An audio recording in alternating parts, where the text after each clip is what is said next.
Good evening.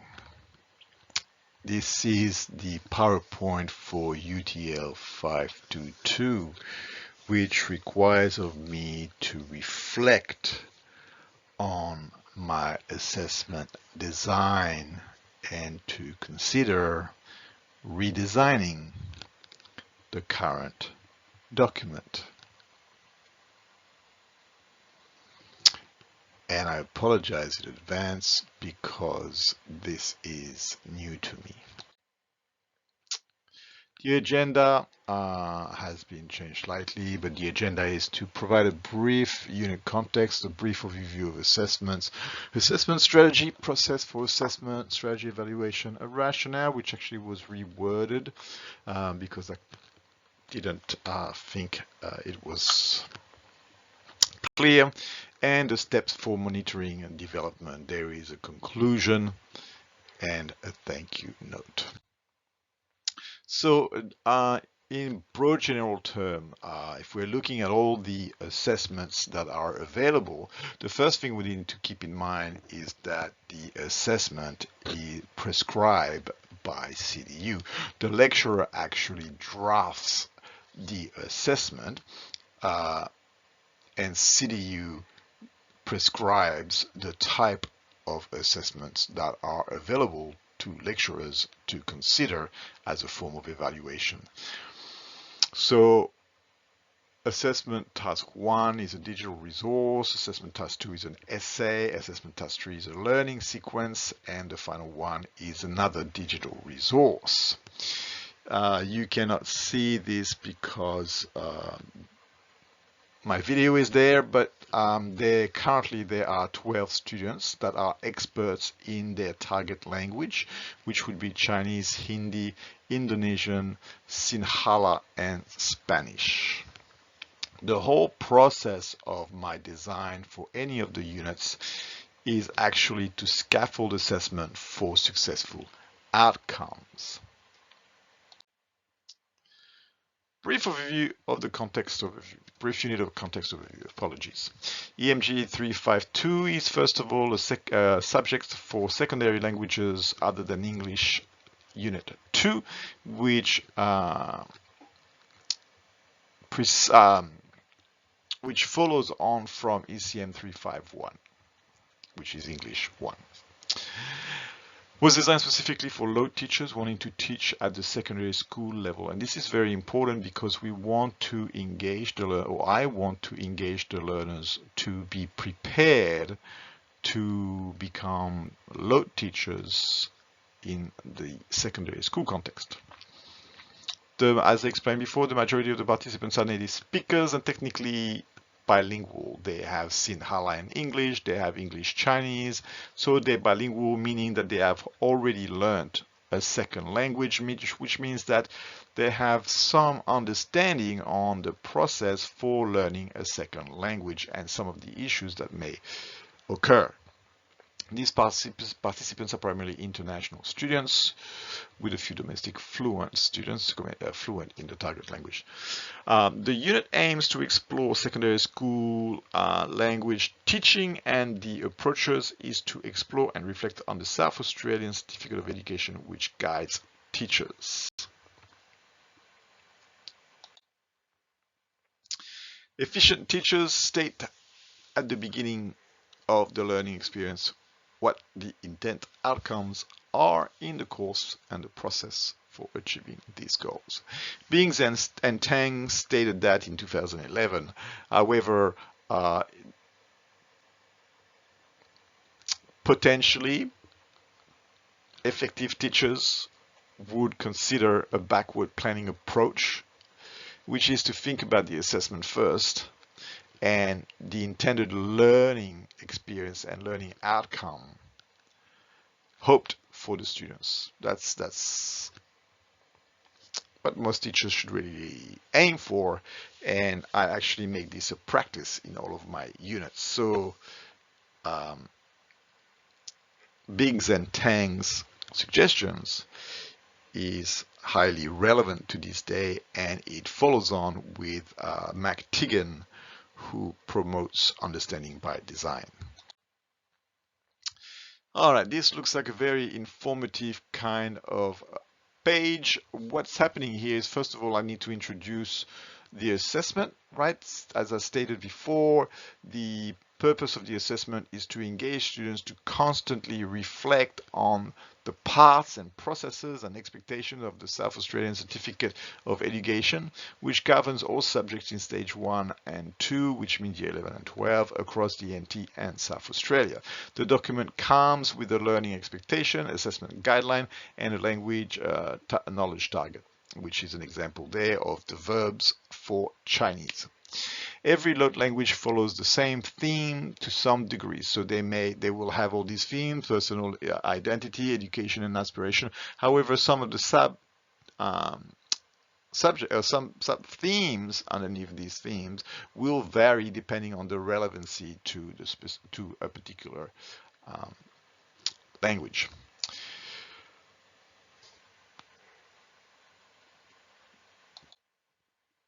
Constructive alignments aligns the learning outcome and assessment task, which are activities, and the learning sequence, which is the content, again by a quote from Biggs and Tang, 2011. I've provided this quote because it actually explains to me, or makes it clear to me, what would be some of the important parts required when designing a unit, which is why I actually practice this quote, because I need to understand where the students and myself are supposed to get to by the end of a semester, and therefore I need to look at the learning outcomes first and the assessment task first before I can create the learning sequence and start aligning all the various content and activities that would guide the students to complete their assessment successfully. Brief overview of the assessment. This is just an introduction. EGM, which should be EMG 352, secondary language other than English, was designed specifically for low teachers wanting to teach at a secondary school. As stated before, this is very important. The aim of each assignment is to engage learners to seek out and apply knowledge in order to understand best load teaching practices for their specific language.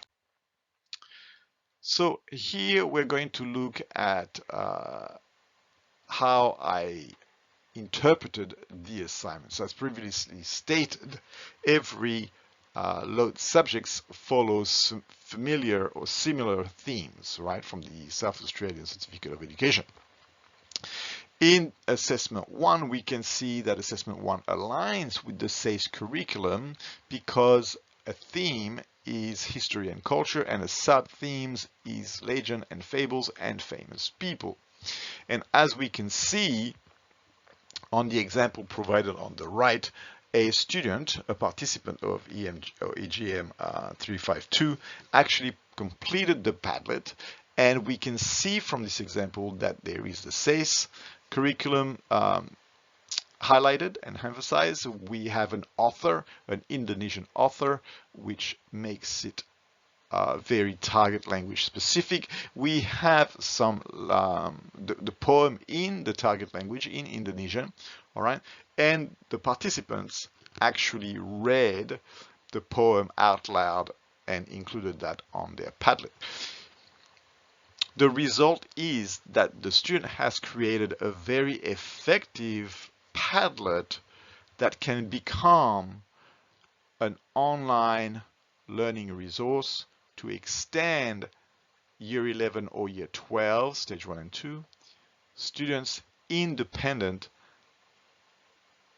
learning experience. All right, it can engage year 11 and 12 students to want to know more, to investigate further. Now, the participants in ECM 352 have been empowered. They have the skills to now develop effective Padlets that will be appreciated, welcome, and lead students to successful learning experience. The assessment task 1 outcome example aligns with the learning outcomes 3 to 6. which is to demonstrate knowledge of pedagogy, knowledge of content, and knowledge of strategies and effective assessment. So the process for assessment strategy evaluation. First of all, the whole experience is based on scaffolded learning. We have an image there. And the whole point is really to engage the students in various activities which scaffolds their learning experience from I'm not really confident with the language or with contents surrounding the language and culture to a more advanced level, which is I am confident that I can use digital technology, that I can create my own Padlets, that I can create Padlets in relation to authors, that I can create Padlets in relation to language example and practice. So the whole experience of this unit is designed on scaffolding.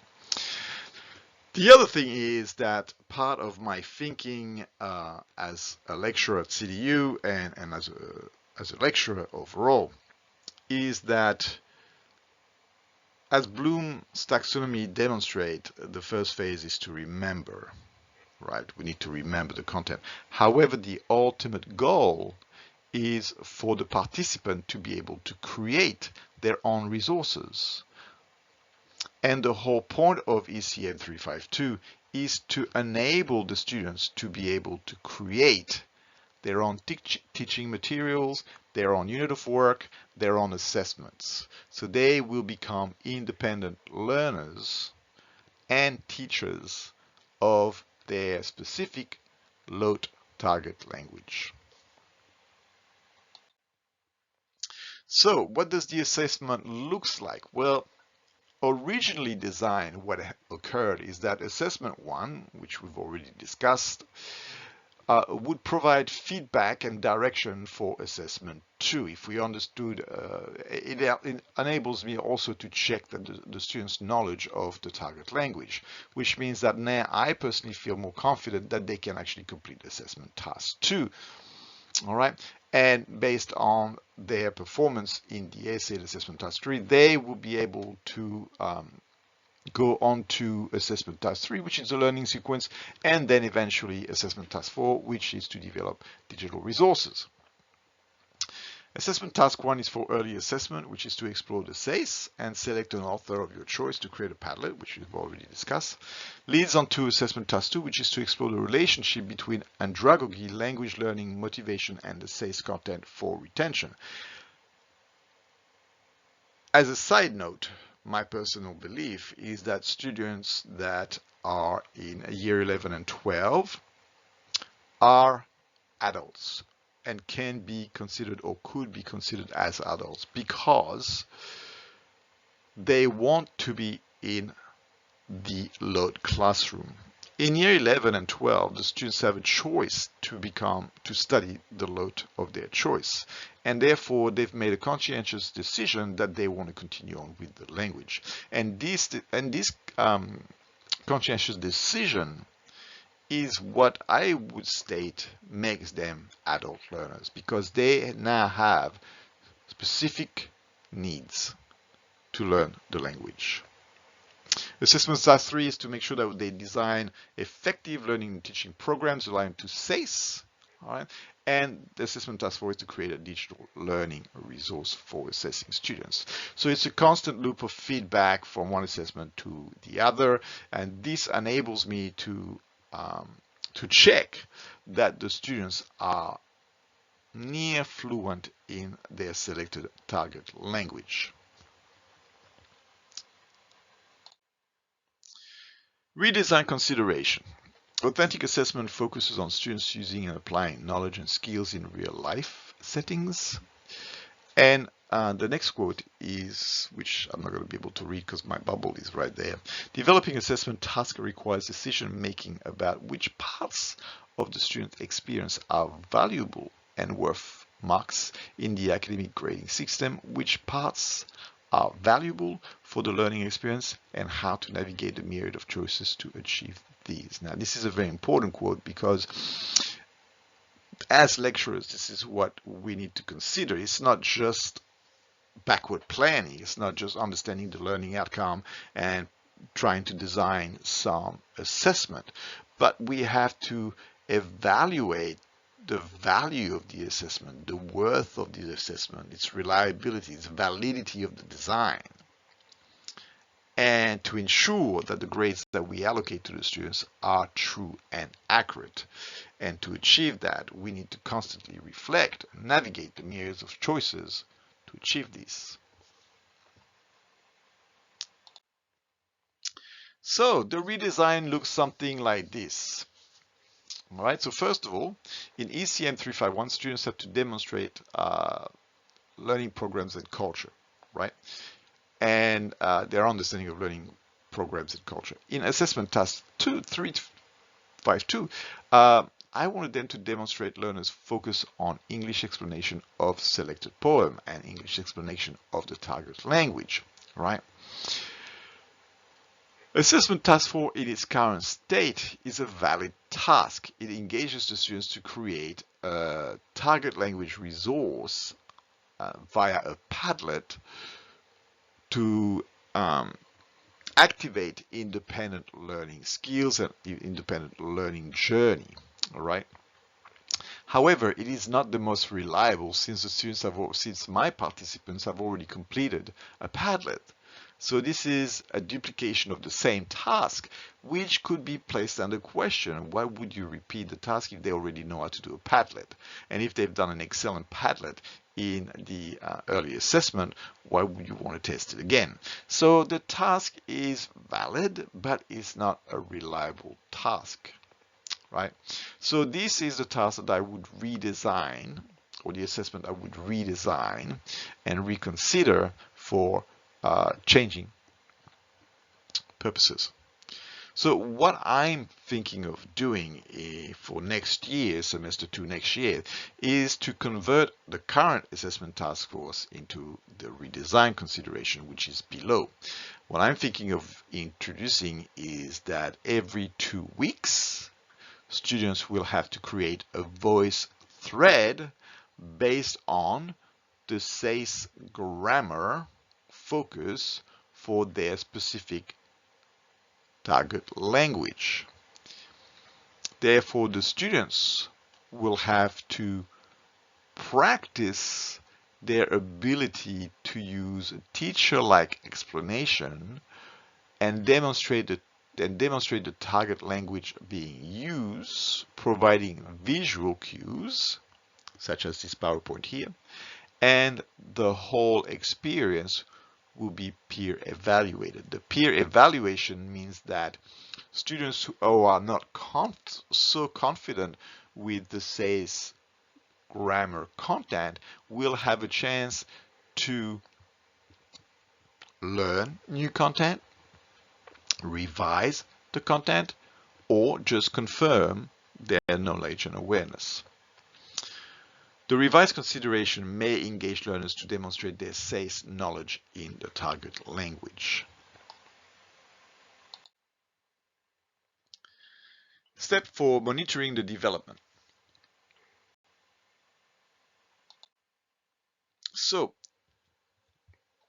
I have redesigned the assessment task 4 to become a fortnightly assessment experience in the target language to teach the target language to a group of learners, right? Now, as this PowerPoint slide demonstrates, the revised assessment task 4 aligns with assessment task 3, which is due in week 12, because they have to design a unit of work and a lesson plan. So practicing every fortnight in the target language may enable the learners to really consider the parts of the target language grammar that they would like to teach for their students. Assessment task 4 also aligns with assessment task 2 in the sense that by experiencing and practicing speaking in the target language via voice thread means that the participants may have a better understanding on how teaching a lot to adults aligns with the grammar. Which grammar is more in line with teaching adult learners? Because not all grammar will be welcomed by adult learners. They may say, we already know this, we don't want to know that. And therefore they will want to know more or have more specific knowledge or questions. And therefore being aware and prepared via a voice thread activity to practice to explain the grammar of a target language means that the participants may have a better response to the essay task. And assessment task 4 aligns with AT1, as was demonstrated by having the students speak via voice thread on the explanation of the target language will enable them to produce more effective Padlet's demonstration in relation to famous author from the LOT context, country, and community. Now, redesigning the whole assessments is fine, but what's in it for me? I get asked, what's in it for me? Well, from a lecturer point of view, I feel more confident that my students have completed the unit with increased confidence to teach the target language. Because what's happened in the literature is that the literature has pointed out that not all language teachers are confident and expert in the target language. And this may be one of the reasons why some of Australia's low teachers are not effective teachers, and why there may be a problem with retention of students moving on to LOT stage 1 and stage 2. So by engaging the students to really use the language at university, it gives them the opportunity to think in the target language as teachers and to apply themselves and hopefully to increase their confidence. The students' benefit is that the language is kept at the forefront of the learning experience. The language is constantly there, SACE is constantly there. So by the end of the 12 weeks, students should be confident SACE user, SACE document users, and SACE grammar teachers. That's the hope.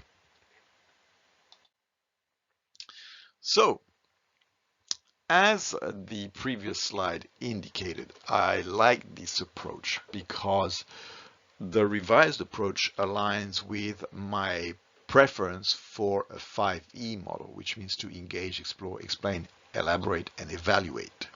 The redesign consideration aligns more with my preference for 5E model that I've retracted. 5E is from Bybee 1997, which I've retracted for Kanzenpour 2020. And basically it's to engage the learners in the target language through the Padlet 1 and the constant voice thread in the language. They explore the SACE grammar points. They select the grammar points that they feel confident and they produce their own task. They explain it. They have the possibility to elaborate if I'm not really sure via the peer evaluation. And at the end, I can evaluate the total presentation of their explanation. This also aligns more with Kolb's theory of experiential learning cycle because it goes from concrete experience. Students will come in with prior knowledge and concrete experiences of the target language and in the target language and of the culture. It will enable us to reflect on this knowledge and to relate it to andragogy and year 11 and 12 stage 1 stage 2 to then become an abstract conceptualization. Is how do we improve on the possibility to teach grammar to adult learners. They have specific need. And this will mean that they will have an active experimentation with the target language and the SACE curriculum. So the SACE and the language are constantly at the forefront of the learning experience. It's constantly there. And you have the references for Kazanpour et al. And Kolb at the bottom of the page. So this brings us to the end, which is a summary. I've got a quote here from Grant Wiggins, which is learners need endless feedback more than they need endless teaching. And if we look at the redesign that I have suggested, there is endless feedback opportunities, endless students-led investigation, and less of me teaching.